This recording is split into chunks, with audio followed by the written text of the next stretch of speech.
شیعہ کو یہ کہتا ہوں کہ آپ کو یزید سے بہت نفرت ہے، لعنت کرتے ہو یزید پر اور اس کے سارے لشکر پر. کیوں ہے یہ نفرت آپ کو یزید سے؟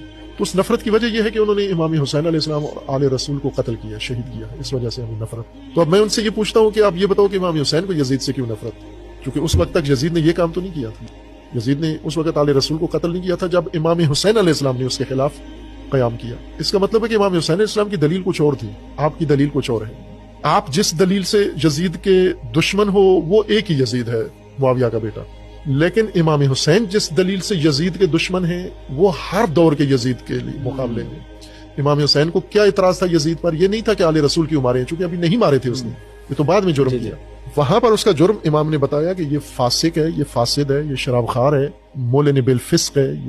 یہ کسی لحاظ سے امت مسلمہ کا سربراہ نہیں بن سکتا. اگر ہم چشم پوشی بھی کریں تو بھی یہ حقدار نہیں ہے اس کا. یہ چپ رہنے کی جگہ ہی نہیں ہے یہاں پر، یہاں ہر صورت میں بولنا ہے.